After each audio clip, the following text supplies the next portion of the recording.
ಬೌದ್ಧರು ಗೋವಿಗೆ ಹೆಚ್ಚಿನ ಪ್ರಾಧಾನ್ಯವನ್ನು ನೀಡಿರೋದು ಇತಿಹಾಸದಿಂದ ತಿಳಿದು ಬರುತ್ತೆ. ಅಹಿಂಸೆಯನ್ನೇ ಬೋಧಿಸೋ ಇವರ ಸಂಸ್ಕೃತಿಯಲ್ಲಿ ಗೋವನ್ನು ಇಂದಿಗೂ ಉಚ್ಚ ದೃಷ್ಟಿಯಲ್ಲಿ ನೋಡ್ತಾ ಆಧರಿಸಲಾಗುತ್ತೆ. ಬೌದ್ಧ ಸಂಸ್ಕೃತಿಯ ಹರಿಕಾರನಾದ ಗೌತಮ ಬುದ್ಧ ಗೋವನ್ನು ಆರಾಧಿಸುತ್ತಿದ್ದರಿಂದಲೇ ಅವನ ಅನುಯಾಯಿಗಳು ಸಹ ಗೋವನ್ನು ಪೂಜನೀಯವಾಗಿ ಕಾಣೋ ಪರಿಪಾಠ ಬೆಳೆದು ಬಂದಿದೆ. ಗಾವನು ಪರಮಮಿತ್ರ ಅಂದರೆ ಗೋವು ಮಾನವನ ಪರಮಮಿತ್ರ ಅಂತ ವರ್ಣಿಸಿದ ಸಿದ್ಧಾರ್ಥ ಬುದ್ಧಗಯಾದಲ್ಲಿ ಪರಮ ಜ್ಞಾನವನ್ನು ಪಡೆದು ಬುದ್ಧನಾದ.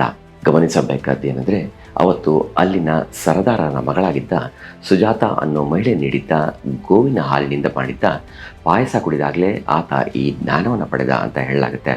ಅಹಿಂಸೆ ಮತ್ತು ಕರುಣೆಯ ಮೂರ್ತಿಯಾಗಿದ್ದ ಬುದ್ಧ ಹುಟ್ಟು ಹಾಕಿದ್ದ ಬೌದ್ಧ ಸಂಸ್ಕೃತಿ ಇಂದಿಗೂ ಸಂಪೂರ್ಣವಾಗಿ ಅಹಿಂಸೆಯಿಂದ ಕೂಡಿದೆ.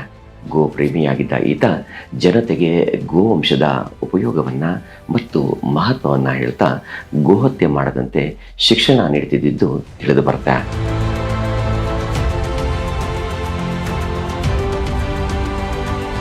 ಹೀಗೆ ಶಿಕ್ಷಣವನ್ನು ನೀಡೋದು ಗೋವಧೆ ತಡೆಯೋ ಒಂದು ಮಾರ್ಗ ಅಂತ ಈತ ನಂಬಿದ್ದ. ಈತನ ಮನಸ್ಸಿನಲ್ಲಿ ಜಗತ್ತಿನ ಸಮಸ್ತ ಪ್ರಾಣಿಗಳ ಬಗ್ಗೆ ಸಮಾನವಾದ ದಯೆ ಇತ್ತು. ಅದರಲ್ಲೆಲ್ಲ ಮಾನವನಿಗೆ ಉಪಕಾರಿಯಾಗಿ ತನ್ನಿಂದ ಮತ್ತು ತನ್ನ ಉತ್ಪನ್ನಗಳಿಂದ ಜಗತ್ತಿಗೆ ಕಲ್ಯಾಣವನ್ನು ಉಂಟು ಮಾಡುತ್ತಿದ್ದ ಗೋವಿನ ಬಗ್ಗೆ ಹೆಚ್ಚಿನ ಗೌರವ ಇತ್ತು.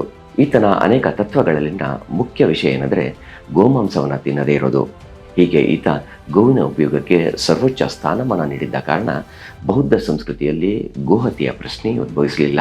ಗೌತಮ ಬುದ್ಧ ಮನುಷ್ಯರಿಗೆ ಯಾವ ರೀತಿ ತಾಯಿ, ತಂದೆ ಮತ್ತು ಸಹೋದರರು ಹಾಗೂ ಪರಿವಾರದ ಸದಸ್ಯರಿರ್ತಾರೋ ಅದೇ ರೀತಿ ಗೋವುಗಳಿಗೂ ಸಹ ನಮ್ಮಂತೆ ಎಲ್ಲವೂ ಇರ್ತಾರೆ.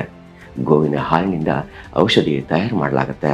ಅದು ಅನ್ನ, ಬಲ, ರೂಪ, ಸೌಂದರ್ಯ ಮತ್ತು ಸುಖ ನೀಡುವಂಥದ್ದು ಅಂತ ಹೇಳ್ತಾ ಗೋವನ್ನು ತಂದೆ ತಾಯಿಗೆ ಸಮಾನ ಅಂತ ಪೂಜಿಸಿ ಸತ್ಕರಿಸುತ್ತಿದ್ದು ಇತಿಹಾಸದಿಂದ ತಿಳಿದು ಬರುತ್ತೆ.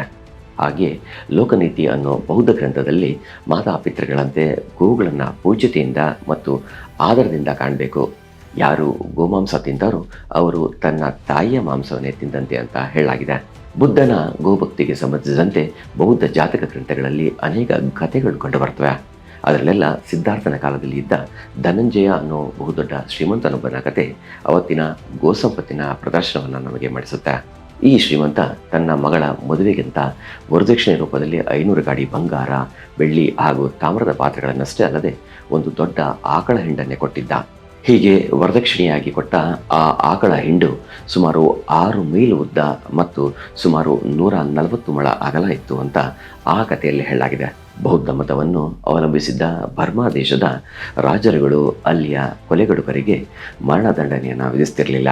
ಆದರೆ ಬೌದ್ಧ ಮತದ ಪ್ರಭಾವಕ್ಕೆ ಒಳಗಾಗಿದ್ದ ಇವರುಗಳು ಪ್ರಾಣಿ ಹಿಂಸೆ ಮಹಾಪಾಪ ಅಂತ ತಿಳಿದು ಗೋಹತ್ಯೆ ಮಾಡಿದವರನ್ನ ಮಾತ್ರ ಗಲ್ಲಿಗೇರಿಸ್ತಿದ್ರು. ನಂತರದ ದಿನಗಳಲ್ಲಿ ಬೌದ್ಧ ಧರ್ಮ ಎಲ್ಲೆಲ್ಲಿ ಪ್ರಚಲಿತವಾಗ್ತಾ ಹೋಗ್ತೋ ಅಲ್ಲೆಲ್ಲ ಗೋವಿನ ಬಗ್ಗೆ ಸಹಜವಾಗಿ ಭಕ್ತಿ ಮತ್ತು ಗೌರವ ಹುಟ್ಟಲಾರಂಭಿಸಿತು. ಬುದ್ಧನಿಗೆ ಇದ್ದ ಗೋವುಗಳ ಮೇಲಿನ ಈ ರೀತಿಯ ಉದಾತ್ತ ಮತ್ತು ಪವಿತ್ರ ಭಾವನೆಯಿಂದ ಅವನ ಅನುಯಾಯಿಗಳು ಸಹ ಗೋವನ್ನು ಬಹಳ ಆದರದಿಂದ ನೋಡಲಾರಂಭಿಸಿದರು. ಹೀಗಾಗಿ ಬುದ್ಧನ ಅನುಯಾಯಿಗಳು ಹೆಚ್ಚಿರೋ ಸಾಕಷ್ಟು ರಾಷ್ಟ್ರಗಳಲ್ಲಿ ಗೋವಿನ ಬಗ್ಗೆ ಅಪಾರವಾದ ಗೌರವ ಇರೋದನ್ನು ನಾವು ಇವತ್ತಿಗೂ ನೋಡಬಹುದು.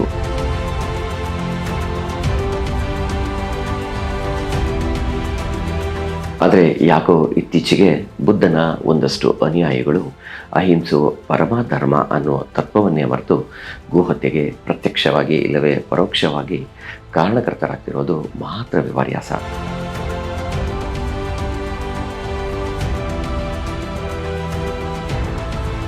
ಮುಂದಿನ ಎಪಿಸೋಡ್ನಲ್ಲಿ ಮತ್ತೊಂದು ಗೋ ಸಂಬಂಧಿ ವಿಚಾರದೊಂದಿಗೆ ನಿಮ್ಮನ್ನು ಭೇಟಿಯಾಗ್ತೀನಿ. ನಮಸ್ಕಾರ.